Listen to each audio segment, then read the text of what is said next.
heat conversation. I think we might have a few minutes. When I was walking in, I saw your Still over saw Kyle walking in, From the mic. singing. So Actually, we're talking. There weren't really How much time do I have on my wall? any consequential games except So, a really grand. He was walking in that way. Correct her. Yeah. So I have like. Yeah, he was walking in the door right there. But he was just walking in as I was, so I was saying it might take him a minute. And I'm getting levels, but I have $1, Brendan. That's all I can say. I have $1 in a blank parking ticket that you could use for any amount of expenses. Mic check, mic check, mic check. Yeah, I'm getting Mic check. levels. All right.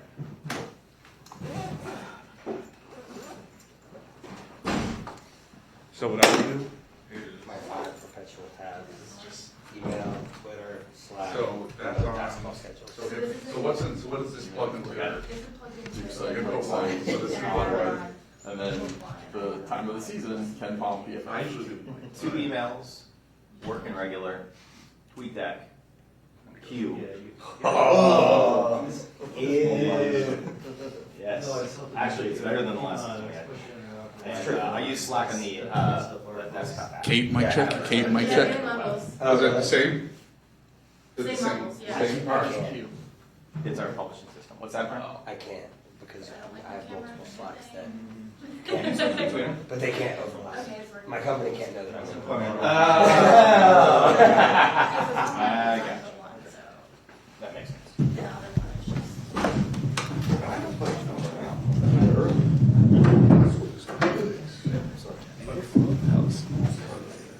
Thank you.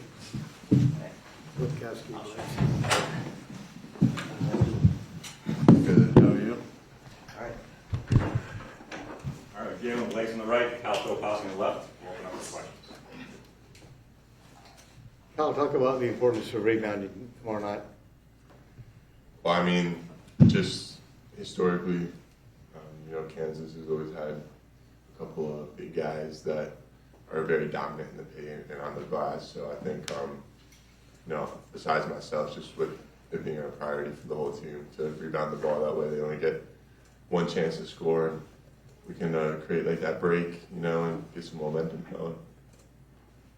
Jalen, I know it's only been 2 games, but as far as the defense you guys are playing, what have you learned you can do really well in 2 games, and what are the things you're still looking at that we can get better at?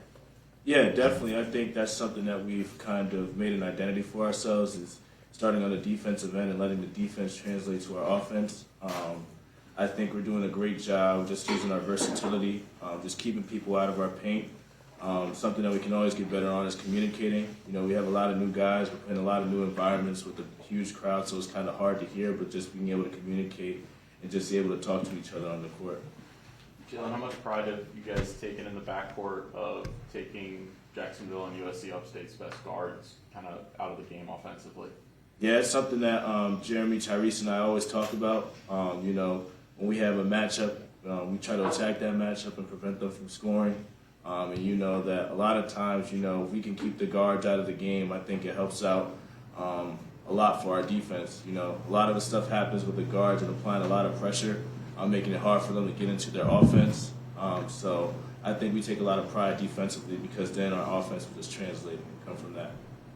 Jalen, is there anything specific that you've all seen on film of Kansas the first 2 games that you all need to lock in tomorrow night? Yeah, obviously they're a great team, a great history. A lot of veteran guys, a lot of people that, they have 2 guys coming back that have won a national championship. So that experience is definitely going to be there. But I think they're doing a great job in transition. They score a lot of transition points, and, it causes a lot of chaos defensively, causing a lot of turnovers. So we have to value the ball and get back in transition. Kyle, have you been tracking these double-doubles in the first 2 games, or is it something that you get to the bench and get told about it? Oh, that's kind of just something I've been into the bench being told about, A couple of coaches just been saying, hey, you 2 more or 3 more, something like that. And I was like, I might as well go for it. I'm just going to keep doing what I'm doing, rebounding the ball, being a force on the glass offensively and defensively, and I that's know- what I've asked for. I know there's more things you want to accomplish than just getting a double-double, but do you have a grasp on the company that you have with being the only one other than Marvin, and could even get a third one? Yeah, I was actually, a couple of people said that to me after the game, last game, and I was a bit, you know, I was a bit shocked, and, you know, it was a good feeling, but obviously, like you said, there's still more work to be done, and, you know, this is only the beginning, so a lot of upside coming. How would you assess yourself so far in this very short beginning to your career? You know, I mean, we have a whole new team compared to last year. Everyone's, you know, getting more comfortable playing every game, every day in practice with each other. So, I mean, I think we're doing a great job overall of just, you know, holding our roles and holding each other accountable for what our roles are. And, you know, I'm gonna do whatever I can right now just to get the win. I mean, obviously, I feel like I have a lot of potential going down the road as well to produce more than what I am doing. But I mean, you know, right now, and you know, the ultimate goal is winning the national championship. So, I mean, that's just the main priority right now. Gentlemen, we can talk about this a little bit after games, but you, Jeremy, and Tyrese can all play point guard. You can all initiate the offense. Talk about the advantage of that, particularly in transition. Any one of you guys can be the guys making the plays. Yeah, definitely. It's a great tool that we can have. You know, all three of us can bring the ball up, initiate the offense, so we can put each other in scoring opportunities. I think also, you know, with Kyle, Mark, you know, when they get a defensive rebound, they can also push in transition.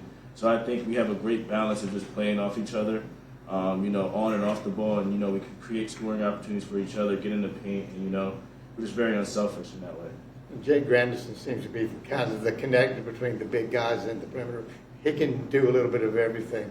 Yeah, that guy can do everything. He can shoot. He plays defense. He's just a great leader for us. You know, he has a lot of experience playing college basketball. You know, a lot of us just feed off his wisdom. You know, and just the way he kind of just brings. When he's on the floor, you know he's on the floor, and you know we feed off of his energy. You know, he's great pushing the ball, getting other people involved, and just making the right play. So we just all feed off of him, learn from him.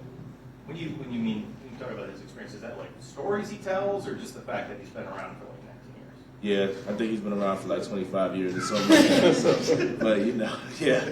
But I think the stories he has, but also just he's been in a lot of situations and he's a winner. I think everywhere he's gone, he's won. So I think, you know, just having that experience of a winner and just teaching everybody else. How does it feel getting to play in such a high caliber matchup so early in the season? It's a lot of fun. It's what you come to Duke for. So just looking forward to it. And on that, Kyle, do you expect to have butterflies tomorrow with this being your first big time, you know, top five playing a top five team? You know, I don't think I will as much as I may have expected, you know, when I first committed to Duke or something. Just because, you know, already scrimmaging against Houston, you know, they're a Final Four team contender, and already playing 2 games in Cameron, you know, there's no atmosphere like it. So I think I'm just getting more comfortable every day, playing a lot more confident, you know, and I really just think focusing on my teammates and my coaches during the games is what's going to, you know, keep those butterflies away and, you know, just focus on what the goal is. Does it feel like a long time ago you were watching Kansas in the Final Four? Yeah. I mean, you know, they have a lot of new guys too. They only have 2 returners, I believe. So I mean, they just got a lot to prove, just like we do. You know, a lot of potential. You know, they may be the returning national champions, but they still got to put themselves all over, just like we do. So. On that regard, does that help with kind of keeping your butterflies down, knowing that, you know, other than their 2 returning starters, are kind of in the same situation that you are? Yeah, I would say so. I think just everyone kind of being in this position, you know, I'm not alone. I'm not by myself. I got my teammates. I mean, even Kansas, like they're going through what we're going through. So it's nothing that is separating us to kind of feel more anxious or have those butterflies. Jalen, this is a big-time top 25 matchup. Do you guys see this as a chance to rise in the rankings, or is it just a opportunity to kind of see where you guys are at against a top-level team? Yeah, I think this is just a proven game for us. I think think, you know, we played 2 games. We had the scrimmage against Houston, and I think those are all big games. It's always a big game when you have Duke on your chest. So I think, you know, going into this game, I think that we just have to, you know, do what we do. And at the end of the day, we'll live with what happens, but we're going to do what we do at the end of the day. And y'all have talked a lot about like the excitement and opportunity that comes with wearing a Duke jersey, and especially for y'all, your numbers have been shared with like some of the greatest players, like you, John Shire, and you, like Quinn Cook and Cam Reddish and Nolan Smith from last year. And so, I mean, what does it mean for you guys to sort of share that jersey and just be able to put on like a Duke uniform for games all throughout the season, and especially for a game coming up tomorrow? You know, it just speaks to what the game tomorrow is, a program game. You know, just putting on Duke, you're representing a whole brotherhood behind you. And, you know, you have that support coming behind you. So I think, you know, the people that have worn that number before me, you know, I owe them a lot to go out there and play every day. But also you owe a lot to the people that have worn the jersey before you with the letters, the name Duke across your chest. So that's something we look forward to. Yeah, I mean, I think it's it's just like an honor to put the jersey on every day and, you know, have the 4 letters go across your chest. And even with the numbers and all the greats that have played before us, you know, like you said, it's kind of just not only representing ourselves, but everyone who's come along the way too, you know, because it's something special to be here, and you definitely don't want to mess that up at all. Jalen, you're one of the only players that can answer this. You've seen John Shire, you've seen Coach K. What is one thing that's the same and one thing that's different between the two? They're both great coaches. You know, they're both doing a great job. Coach Shire's doing a great job. The only thing I can say is probably Coach Shire right now is a little younger than Coach K was last year. But I think you know, Coach Shire has learned a lot from Coach K, and you know, he's kind of using that this year, and I think they both did a great job. You ever find yourself thinking that Shire says one thing and you can kind of see Coach K saying the same thing? Are there any overlaps? A few things he says, you know, I've heard last year. The new guys haven't heard it, but I've heard a few things last year. But, you know, he has his own little twist to it, so it's a lot of fun. They both have the reputation of being incredibly competitive, but they manifest that, it seems to me, in different ways. Is that accurate, you think? Yeah, they're both 2 very competitive individuals.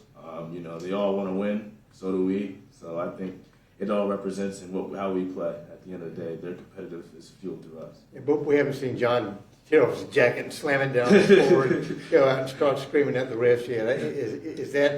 Is that part of his personality? Will we see that down the road? I guess we have to see. Time will tell. Time will tell. Anything else? All right, fellas, appreciate it. Thank you. Thanks, guys. Thank you, guys. Thanks, guys. Thanks, guys.